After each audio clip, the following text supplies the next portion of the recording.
ओम जय श्री हरि विष्णु। जय माता रानी। दोस्तों, आपके अपने चैनल धर्म साधना में आपका बहुत बहुत स्वागत है। माँ भगवती दुर्गा की कृपा आप और आपके समस्त परिवार पर सदा सर्वदा बनी रहे। दोस्तों, आज की वीडियो में मैं आपसे बात करने वाली हूँ खर मास के बारे में। खर मास क्या होता है, किस दिन ये शुरू होगा और इस दौरान हमें कौन से कार्य नहीं करने चाहिए, कौन से वो कार्य हैं जो अगर हम इन दिनों में करते हैं तो इसे शुभ नहीं माना जाता है। आज की वीडियो में खर मास से संबंधित संपूर्ण जानकारी आपको शेयर करने वाली हूँ, तो वीडियो को पूरा जरूर देखिए। और अगर आपको आज की वीडियो अच्छी लगे तो इसे लाइक भी जरूर कीजिए, शेयर भी जरूर कीजिए फैमिली फ्रेंड्स के साथ। और चैनल पर पहली बार आए हैं, अगर अभी तक आपने चैनल को सब्सक्राइब नहीं किया है तो आज की वीडियो अगर आपको अच्छी लगे तो चैनल को सब्सक्राइब जरूर कर लीजिए और बेल बटन को भी प्रेस कर लीजिए। तो इससे ये होगा कि इस चैनल पर जो नई वीडियो अपलोड होंगी उनकी नोटिफिकेशन आपको सही समय पर प्राप्त होगी। बात करते हैं सबसे पहले कि खरमास होता क्या है। देखिए, भगवान सूर्यदेव हर महीने में राशि परिवर्तन करते हैं और जब भगवान सूर्यदेव एक राशि से दूसरी राशि में जाते हैं तो उसे सूर्य संक्रांति कहा जाता है। तो इस प्रकार से अगर देखा जाए तो हर महीने में संक्रांति आती है जिसे सूर्य संक्रांति कहा जाता है। लेकिन जब भगवान सूर्यदेव धनु राशि में प्रवेश करते हैं तो इसे धनु संक्रांति कहा जाता है और ये बहुत विशेष होती है। धनु राशि गुरु बृहस्पति की राशि होती है और जब भगवान सूर्यदेव बृहस्पति की राशि में प्रवेश करते हैं तो इस दौरान कई ऐसे कार्य हैं जो ज्योतिष शास्त्र के अनुसार वर्जित माने गए हैं और ये समय लगभग 1 महीने का होता है। जैसे कि जब तक धनु राशि में भगवान सूर्यदेव रहते हैं तब तक कुछ सावधानियां जरूर रखनी चाहिए। उसके बाद भगवान सूर्यदेव मकर राशि में प्रवेश कर जाते हैं जिस दिन को मकर संक्रांति कहा जाता है और उस दिन से फिर से सभी प्रकार के जो रुके हुए कार्य होते हैं वो प्रारंभ हो जाते हैं। और खरमास के बारे में एक पौराणिक कथा भी है कि इस समय में भगवान सूर्यदेव की रथ की गति धीमी पड़ जाती है। सूर्यदेव के रथ के घोड़े आराम करते हैं और उनके रथ को खर खींचते हैं। खर का मतलब होता है गधा, इसलिए भगवान सूर्यदेव के भ्रमण की गति धीमी पड़ जाती है और इसलिए इस समय को खरमास कहा जाता है। कई स्थानों पर इसे मलमास कहा जाता है या अधिक मास कहा जाता है। और हाँ, वर्ष भर में 2 बार की संक्रांति विशेष महत्वपूर्ण होती है। जब भगवान सूर्यदेव गुरु की राशि धनु और मीन में प्रवेश करते हैं तो ये 2 संक्रांतियां होती हैं जिस समय में कई प्रकार के कार्यों को वर्जित माना गया है। और अब बात करें कि खरमास कब से शुरू हो रहा है, तो देखिए, खरमास साल 2022 में 16 दिसंबर से प्रारंभ होगा क्योंकि 16 दिसंबर को सुबह 10:11 पर भगवान सूर्यदेव धनु राशि में प्रवेश कर जाएंगे। तो ऐसे में आपके जो भी जरूरी कार्य हैं वो 15 दिसंबर तक आप जरूर कर लीजिए क्योंकि 16 दिसंबर से बहुत से ऐसे कार्य हैं जो आप नहीं कर पाएंगे। और बात करें कि खरमास समाप्त कब होगा, तो देखिए, 14 जनवरी को रात्रि 8:57 पर भगवान सूर्यदेव धनु राशि से मकर राशि में प्रवेश करेंगे। तो 16 दिसंबर से 14 जनवरी तक खरमास रहेगा। इस समय में आप बहुत से ऐसे कार्य हैं जो नहीं कर पाएंगे। जैसे कि खरमास के समय में किसी भी प्रकार के शुभ और मांगलिक कार्य नहीं करने चाहिए, जैसे कि शादी, विवाह, मुंडन या फिर कर्ण छेदन, बच्चों के जो पहली बार कान छिदवाए जाते हैं वो भी खरमास में नहीं किया जाता है। और हाँ, खरमास में आप नए घर में प्रवेश नहीं कर सकते हैं, गृह प्रवेश भी नहीं करना चाहिए। अब बहुत से लोगों का प्रश्न होगा, क्या किराए के घर में हम प्रवेश कर सकते हैं? तो देखिए, घर चाहे किराए का हो या अपना हो, जब हम उस घर में रहते हैं तो उसके सुख और दुख, परिणाम और दुष्परिणाम सब हमें प्राप्त होते हैं। इसलिए हमेशा जब हम किसी भी घर में प्रवेश करते हैं तो शुभ मुहूर्त का ध्यान जरूर रखना चाहिए। तो बेशक आप किराए के घर में भी जाना चाहते हो तो प्रयास कीजिए कि आप 15 दिसंबर से पहले ही घर बदल लीजिए या फिर आप 14 जनवरी के बाद बदलिए। अब अगर मान लीजिए बहुत ज़रूरी है, आपको इसी बीच में घर बदलना पड़े, तो आप क्या करेंगे? तब आप ऐसा कर सकते हैं कि जैसे अगर आपने पहले से घर देख लिया है और 15 दिसंबर के बाद आप जाना चाहते हैं तो इसी समय में 15 दिसंबर से पहले अपने घर की कोई भी चीज़, जैसे कि आप कुछ कपड़े या कुछ सामान उस घर में जहां पर आपको जाकर रहना है उस घर में ले जाकर 15 दिसंबर से पहले ही रख दीजिए। तो फिर आप बीच में भी उस घर में प्रवेश कर सकते हैं, कोई समस्या नहीं होगी। और हाँ, अगर आप कोई नई ज़मीन खरीदना चाहते हैं, कोई प्रॉपर्टी लेना चाहते हैं, कोई घर खरीदना चाहते हैं, कोई गाड़ी खरीदना चाहते हैं, किसी भी प्रकार का छोटा या बड़ा वाहन खरीदना चाहते हैं तो भूल से भी खरमास में नहीं खरीदना चाहिए। तो या तो आप पहले ही खरीद लीजिए या फिर आप खरमास समाप्त होने के बाद 14 जनवरी के बाद खरीदेंगे।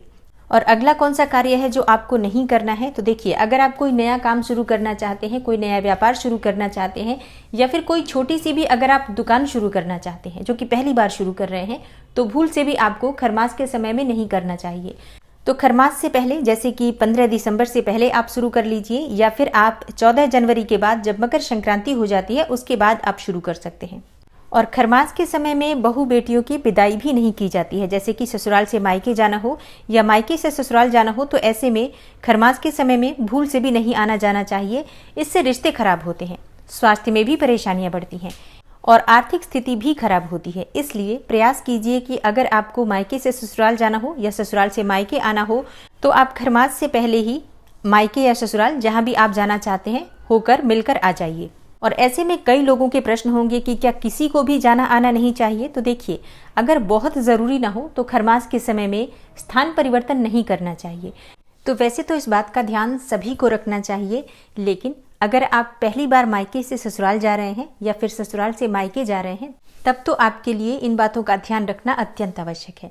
और अब बात करें अगले नियम के बारे में, तो देखिए, खरमास के दिनों में सुहागिन महिलाओं को कुछ विशेष बातों का ध्यान जरूर रखना चाहिए। तो नियम के अनुसार सुहागिन महिलाओं को खरमास के दिनों में सुहाग की सामग्री नहीं खरीदनी चाहिए, जैसे कि चूड़ियां, बिंदी, पायल, बिछुए, सिंदूर। ये सभी चीजें सुहागिन महिलाओं के लिए बहुत कीमती होती हैं, या यूं कहा जाए कि अनमोल होती हैं।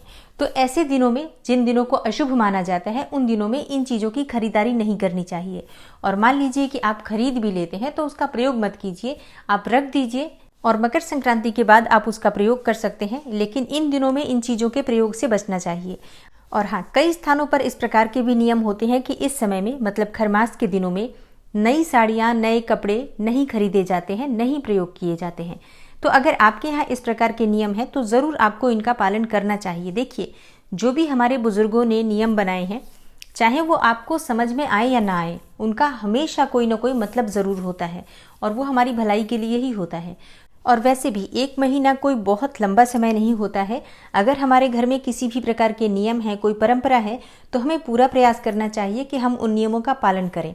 और हाँ, एक और चीज़ का ध्यान रखना है आपको, जैसे कि अगर आप अपना घर बनवाना चाहते हैं तो इस समय में, इस 1 महीने के समय में आपको घर बनवाने की शुरुआत नहीं करनी चाहिए, नींव नहीं डलवानी चाहिए। मतलब किसी भी प्रकार से कोई भी ऐसा शुभ कार्य आपको नहीं करना है जो कि आप चाहते हैं कि आपको उसमें सफलता मिले। और हाँ, अगर आप कोई व्रत शुरू करना चाहते हैं, जैसे कि आप बृहस्पतिवार का या सोमवार का या शुक्रवार का कोई भी व्रत शुरू करना चाहते हैं, तो खरमास के इस 1 महीने के समय में आप किसी भी प्रकार का व्रत शुरू नहीं करेंगे। अब बहुत से भक्तों के प्रश्न आते हैं कि क्या हम उद्यापन कर सकते हैं इन दिनों में? देखिए, उद्यापन एक शुभ कार्य होता है। जैसे कि जो भी आप व्रत करते हैं, पूरे आपने 16 व्रत किए हैं गुरुवार के या फिर 16 व्रत किए हैं सोमवार के, तो उसका जो अंतिम उद्यापन का दिन होता है, उस दिन संपूर्ण फल आपको प्राप्त होता है व्रत का। जो हम भगवान को समर्पित करते हैं वो व्रत, तो हम उस व्रत का संपूर्ण फल पाने के लिए भगवान से प्रार्थना करते हैं। तो वो आपको खरमास में नहीं करना है। खरमास में किसी भी व्रत का आप उद्यापन नहीं कर सकते हैं। मान लीजिए कि आपके 16 व्रत पूरे हो गए हैं, जैसे कि आप सोमवार का या बृहस्पतिवार का व्रत कर रहे थे और इसी बीच में 16 व्रत पूरे हो गए हैं आपको, और आप 17वें व्रत में उद्यापन करना चाहते हैं, तो मत कीजिए उद्यापन। इसमें आप और व्रत कर लीजिए, जैसे कि 2 या 3 या 4 जो भी 1 महीने के भीतर व्रत आएंगे वो आप पूरे कर लीजिए, कोई समस्या नहीं है। क्योंकि देखिए, व्रत की संख्या कम नहीं होनी चाहिए। अगर अधिक व्रत आप संख्या में कर लेते हैं तो ये और भी अधिक अच्छा होगा। तो आप व्रत अधिक कर लीजिए और जब खरमास समाप्त हो जाएगा तब आप व्रत का उद्यापन कर सकते हैं। तो खरमास में, मतलब 16 दिसंबर से 14 जनवरी तक आप ध्यान रखेंगे, किसी भी नए व्रत को आप शुरू नहीं करेंगे और न ही आप अपने किसी व्रत का उद्यापन करेंगे। और अब बात करें कि खरमास में हमें क्या करना चाहिए जिससे कि घर में सुख समृद्धि बनी रहे, भगवान सूर्य देव की कृपा बनी रहे और भगवान बृहस्पति देव की कृपा बनी रहे। तो देखिए, खरमास के दिनों में भगवान सूर्य देव की आराधना करनी चाहिए। जैसे कि आप भगवान सूर्य देव को सुबह जल अर्पित कर सकते हैं, जो कि आप प्रतिदिन करते ही होंगे।